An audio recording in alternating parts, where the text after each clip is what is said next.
Caitlin Clark is the face of basketball. At least she's getting a signature basketball deal with Wilson, the first player since Michael Jordan to do so.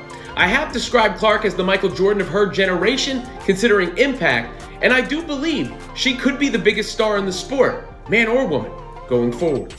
The WNBA just exploded after the announcement of a groundbreaking deal with Wilson Sporting Goods, making her the first athlete since Michael Jordan to have a signature basketball.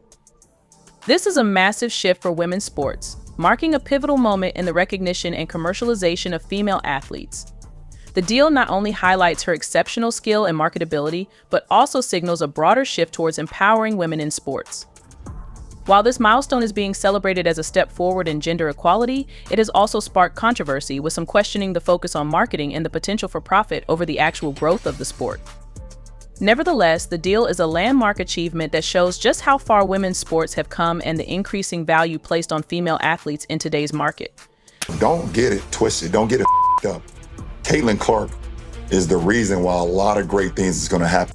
Clark is no stranger to making headlines, but this time she's done something truly unprecedented. Through her partnership with Wilson Sporting Goods, she has become the first athlete since Michael Jordan to have her own signature basketball. Let that sink in. The name Kate Clark is now being mentioned in the same breath as Michael Jordan, and for good reason. This move isn't just about a deal, it's about redefining the possibilities for women in sports. Clark's achievement goes far beyond just personal success. It's a groundbreaking moment for female athletes, showing the immense potential for women to dominate and shape the sports industry. People are lining up to praise Caitlin Clark now. Remember, at the beginning of the season, there were some obstacles, and it's kind of funny to look back on it because so many people were so protective of Clark, and I had said, for years, the WNBA and women's basketball in general have fought for recognition, funding, and respect. Yet here comes Caitlin Clark, smashing through barriers like they don't even exist. She's not just earning her place in the spotlight, she's demanding it. The Wilson basketball deal is proof that Clark isn't just an athlete, she's a game changer, a movement, and a revolution rolled into one. This deal symbolizes more than just personal achievement. It marks a pivotal moment for the future of women in sports, pushing boundaries and proving that women's athletics are here to stay and thrive. All of the years that basketball has been played, there are only a special few who can do both. Maybe that's a subtle And here's the thing, she's doing this in her rookie year. Most players spend years trying to build their brand, but Clark has reached heights that many could only dream of, and she's just getting started. This deal with Wilson, a name synonymous with basketball history, is more than just a product collaboration, it's a cultural moment. It's a statement that the game is changing and Clark is leading the charge. Her rise is redefining what's possible for young female athletes, setting a new standard for success and influence in sports. Is Caitlin Clark on her way to being one of the best WNBA players of all time? In her first playoff series, Caitlin Clark averaged 18 points, 5 rebounds, 8.5 assists, 2 steals, and 1 block per game. The only other rookie to ever average those numbers in a playoff series, that's right, Michael Jordan. With numbers like this, I think it'll only go up from here, right? The fact that she's the first athlete to achieve this since Jordan speaks volumes about her impact. Jordan's signature line with Wilson and Nike redefined how athletes could market themselves and their sport. Now, Caitlin Clark is stepping into that legacy, showing that women can not only compete in this space but dominate it. It's no wonder the WNBA is buzzing, fans are celebrating, analysts are stunned, and critics, well, they're doing what they do best, criticizing. But let's not ignore the ripple effect this is causing. The WNBA, which has long been overshadowed by its NBA counterpart, is finally finding itself in the global spotlight, thanks largely to Clark. Her games are drawing record-breaking viewership, with national broadcasts pulling in over 1 million viewers per game. That's 3 times the league's average. Let that sink in 3 times. Now, if you think this is just a one-off, think again. Clark's impact isn't limited to TV ratings. Her presence has revitalized the Indiana Fever, transforming them into one of the most talked about franchises in the league. Fever merchandise sales has skyrocketed by over 1,000%, and arenas are packed with fans eager to see her in action. And it's not just the fans who are taking notice, brands are lining up to associate themselves with her. Nike, Gatorade, and Bose are just a few of the companies that have inked deals with Clark, solidifying her status as a global brand.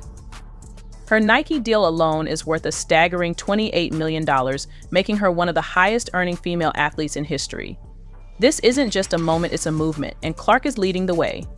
making her the first athlete since Michael Jordan to get their own signature basketball from Wilson. She also becomes the first WNBA player to get her own signature basketball from Wilson.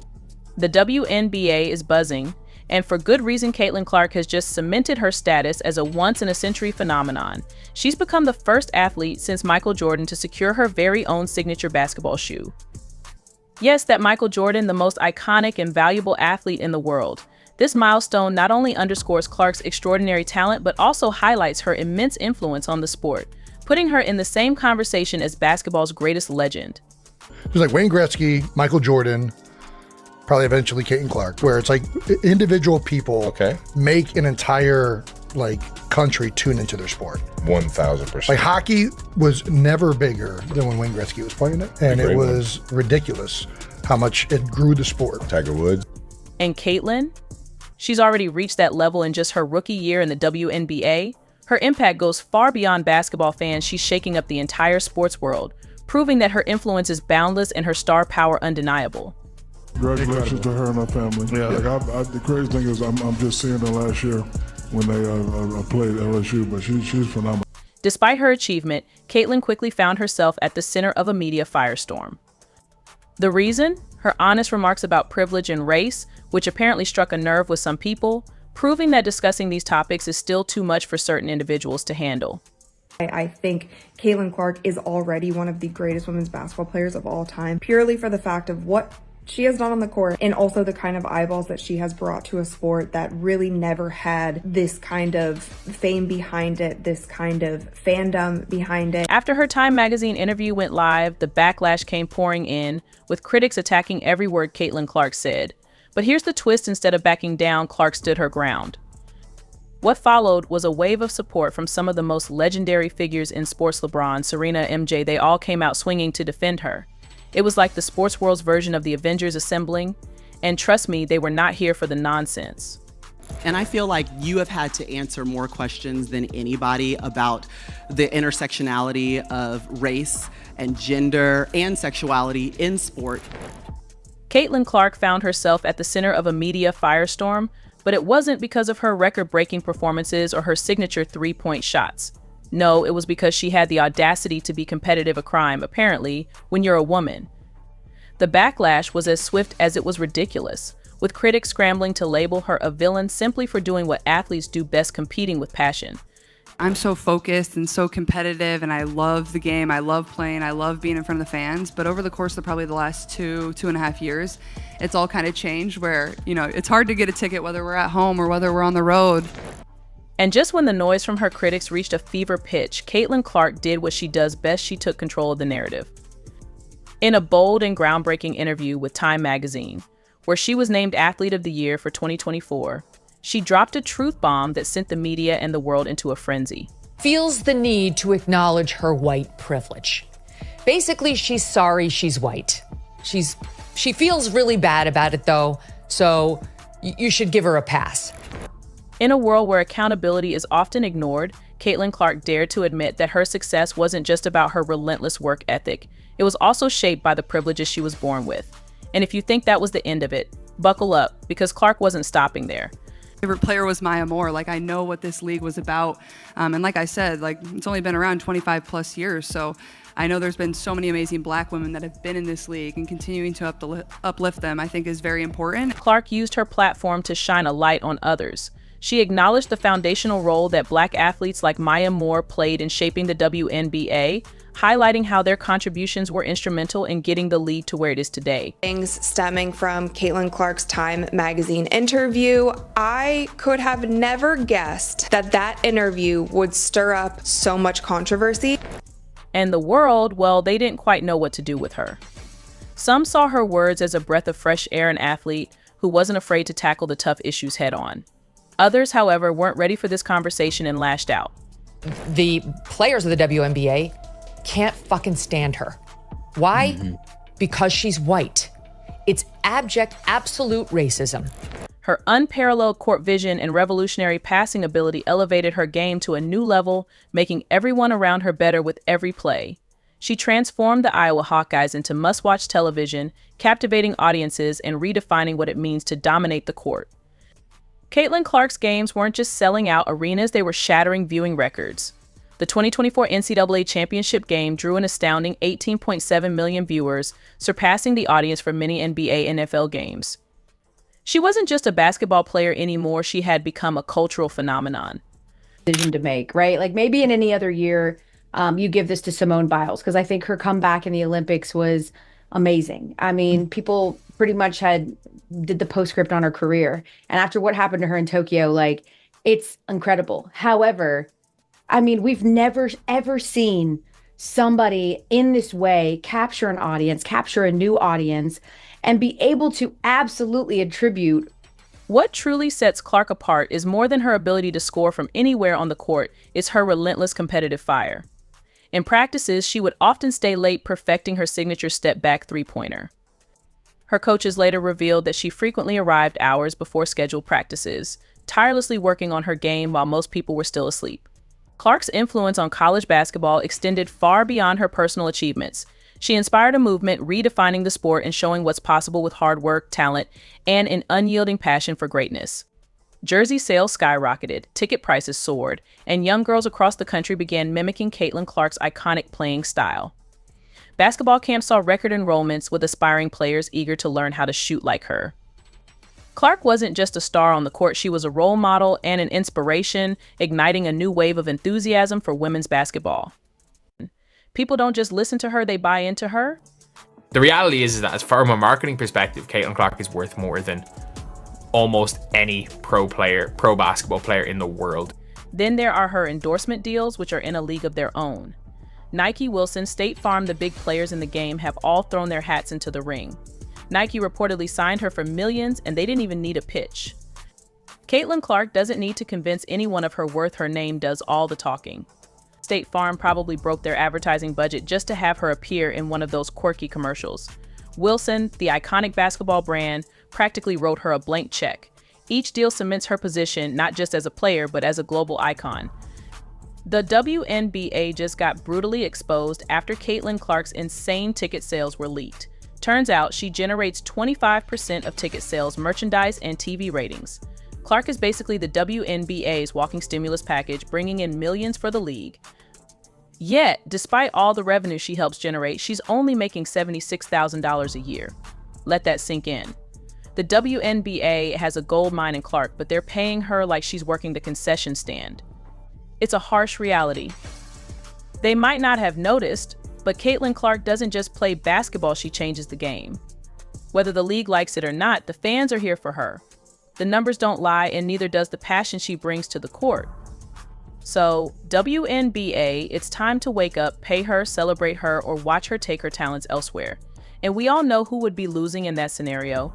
Last season, Caitlin Clark didn't just play basketball, she transformed it into a national event. From sold-out arenas to skyrocketing viewership, the numbers were jaw-dropping.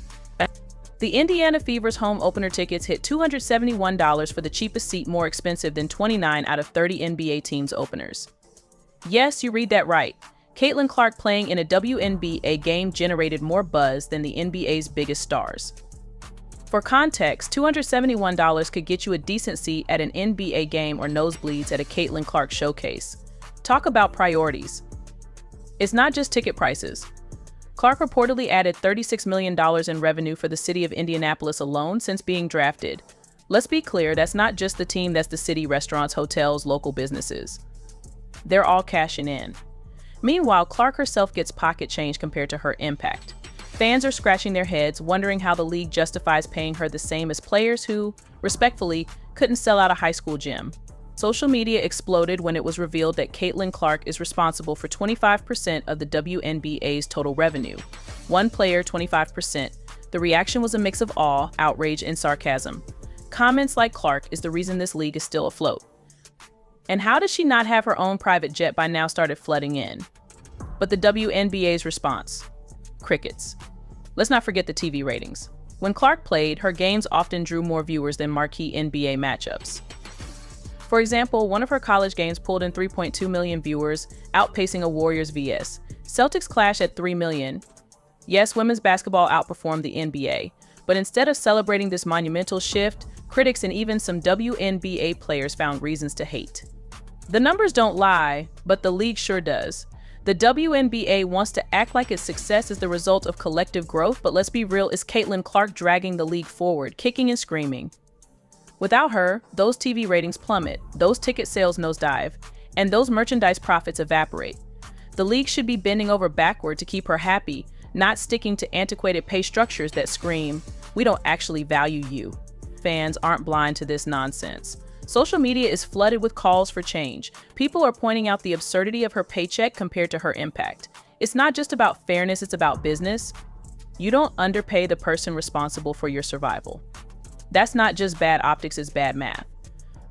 But apparently, the WNBA is too busy patting itself on the back for incremental growth to notice. The league is playing a dangerous game. If they don't adapt, they risk losing not just Clark, but the entire momentum she's created. Players like her aren't a dime a dozen, they're once-in-a-generation talents who can redefine a sport. If the WNBA doesn't figure out a way to pay her what she's worth, or at least close to it, don't be surprised if other leagues or opportunities come calling. And when that happens, the WNBA will have no one to blame but itself.